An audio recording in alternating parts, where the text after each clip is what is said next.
Hello friends, आज हमारी educational class है। हमने ऑर्गेन ऑफ मेडिसिन स्टार्ट किया था। इसमें हमने mission of physician last lecture में पढ़ लिया था।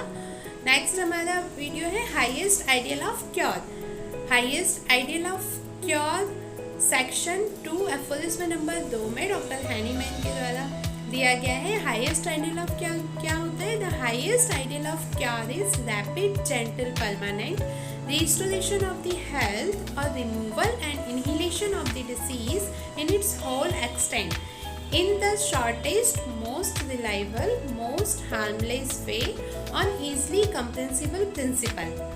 के मिशन ऑफ फिजिशियन में हमने क्या देखा था? The physician high and only mission is to restore the sick to health to cure as it is term, है ना। जो फिजिशियन है उसका एकमात्र लक्ष्य क्या होता है? पेशेंट को क्योर करना, पेशेंट को ठीक करना। बट हमें पेशेंट को कैसे ठीक करना है, वो वे यहाँ पर वो जो प्रिंसिपल्स हैं, किस तरीके से हमें आइडियलिस्टिक वे में पेशेंट को ठीक करना है, कैसे पेशेंट को ठीक करना है, वो सारी details highest ideal of cure aphorism number 2 में यहाँ पर डिस्क्राइब की गई है। ओके, कुछ प्रिंसिपल्स दिए हुए हैं और जितना भी एफोरिज्म के जितने भी वर्ड्स हैं इनको हम वन बाय वन यहाँ पर डिस्कस करेंगे। ओके, तो चलिए स्टार्ट करते हैं। ठीक है, मिशन ऑफ फिजिशियन हमने पढ़ा था। मिशन ऑफ फिजिशियन की जो फिजिशियन होता है उसका एकमात्र लक्ष्य होता है पेशेंट को क्योर करना। ठीक है, तो किसी भी बीमारी का इलाज में ये चीज़ शामिल होनी चाहिए कि हमें कैसे पेशेंट को क्योर करना, एक आइडियलिस्टिक वे उसका क्या होना चाहिए, एक इलाज करने का जो आदर्श तरीका होना चाहिए वो क्या होना चाहिए।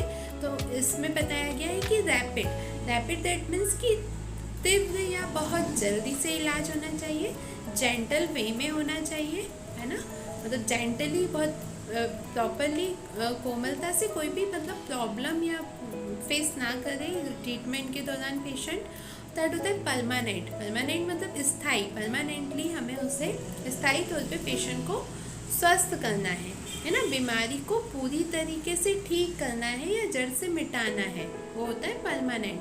देन उसके बाद शॉर्टेस्ट मतलब सबसे छोटा, मतलब बहुत कम समय में हम पेशेंट को ठीक करें, बहुत लॉन्ग समय ना लगे, सबसे विश्वसनीय होना चाहिए, है ना, रिलायबल हो वो ट्रीटमेंट, और सबसे हानि रहित होना चाहिए जिसमें कि कोई भी साइड इफेक्ट ना हो, है ना। तो हमने क्या देखा? Rapid, gentle, permanent and restoration of the health and inhalation of the disease, है ना। और सबसे मेन चीज़ इसमें जो प्रिंसिपल्स दिए हुए हैं, वो जो सिद्धांत हैं, जो प्रिंसिपल्स हैं, वो समझने योग्य हो, मतलब सरल हो, आसानी से समझ सके। इस तरीके से इसमें हाईएस्ट आइडियल ऑफ क्योर में ये चीज़ डिस्क्राइब की गई है। वन बाय वन हम इन जो हैं एक एक जो वर्ड है उसको हम डिस्क्राइब करते हैं। First is rapid. जो बीमारी है पेशेंट की, जो रोग है, उसका जो ट्रीटमेंट है, उसका जो उपचार है, वो शीघ्र होना चाहिए।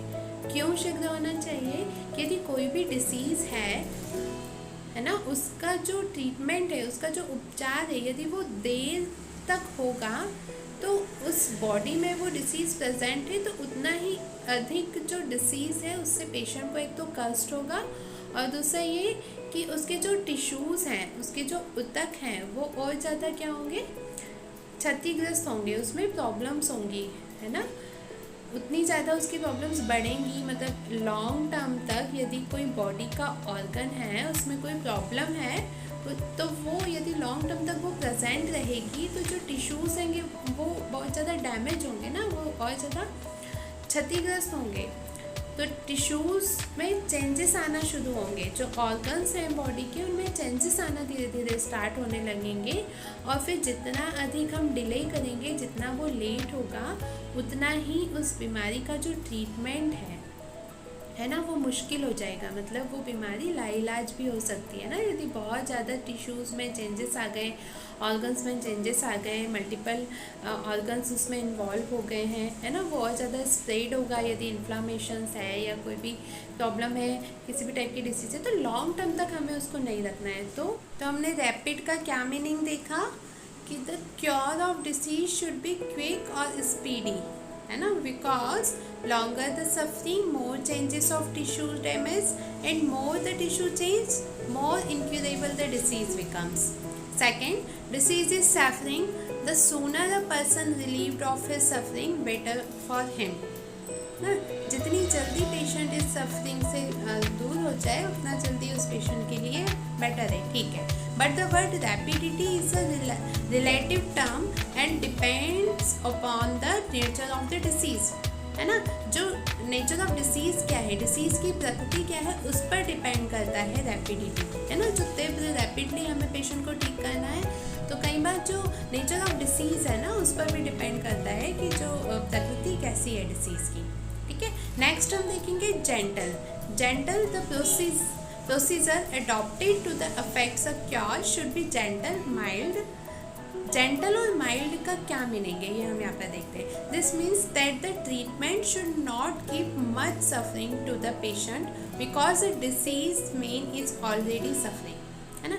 जो हम उसे ट्रीटमेंट दे रहे हैं उससे पेशेंट को बहुत ज़्यादा प्रॉब्लम नहीं होना चाहिए. क्यों? क्योंकि जो disease main is already suffering, already वो सफ़र कर रहा है, ऑलरेडी वो पैनिक है उसकी disease. If his suffering is made worse by the treatment adopted, यदि हम जो ट्रीटमेंट उसे दे रहे हैं यदि उससे उसकी प्रॉब्लम और ज़्यादा बढ़ रही है और ज़्यादा फुल है तो ऐसा हमें नहीं करना है. It is like adding coal to the fire during, इसका मतलब क्या हो जाएगा, आग में घी डालने के जैसा वो हो जाएगा. During Hahnemann's time leeching, blistering, purging. Hahnemann's के टाइम की यदि हम बात करें तो उस टाइम जो ट्रीटमेंट फॉलो किए जाते थे सर्जरी के लिए, लीचिंग, ब्लिस्टरिंग, परगेटिंग, उस टाइम पर कोई ट्रीटमेंट किया जाता था. Just for example to prevent sepsis, यदि हमें सेप्सिस को प्रिवेंट करना होता है, यदि उस वुंड को हील करना होता था उस टाइम पे, हैनीमैन के टाइम पे, तो उसको एक बॉइलिंग ऑयल का यूज़ किया जाता था, तार का यूज़ किया जाता था. तो वो बहुत ज़्यादा पैनिक होता था पेशेंट के लिए. तो इस टाइप की कोई भी ट्रीटमेंट को अवॉइड करने के लिए डॉक्टर हैनीमैन ने इसमें बताया है. It was often in doubt the patient died of the disease और ऑफ द ट्रीटमेंट अडॉप्टेड. मतलब क्या डाउट रहता था इस टाइप के ट्रीटमेंट में उस टाइम पे कि पेशेंट उस बीमारी से उसकी डेथ हुई है या फिर उस ट्रीटमेंट को की जो प्रोसीजर है उससे उसकी डेथ हुई है. तो इस टाइप की प्रैक्टिस हमें नहीं अपनाना. अगेन आई रिपीट कि जेंटल का मीनिंग क्या होता है कि जो भी ट्रीटमेंट दिया जा रहा है, जो भी उपचार दिया जा रहा है रोगी को, वो उसमें उसे प्रॉब्लम नहीं होनी चाहिए, कष्ट नहीं होना चाहिए. यदि अपनाए गए उपचार से उसकी पीड़ा बहुत अधिक बढ़ जा रही है, उसका पेन बहुत अधिक बढ़ जा रहा है, तो ये तो आग में घी डालने के समान हुआ. तो इसलिए हमें जो ट्रीटमेंट करना है वो जेंटल वे में करना है, ऐसा इस एफर्मेशन में बताया गया है. नेक्स्ट क्या होता है, परमानेंट. परमानेंट दैट मीन्स स्थायी. इलाज स्थायी होना चाहिए. यदि हम अधूरा इलाज करेंगे तो वो किसी काम का नहीं.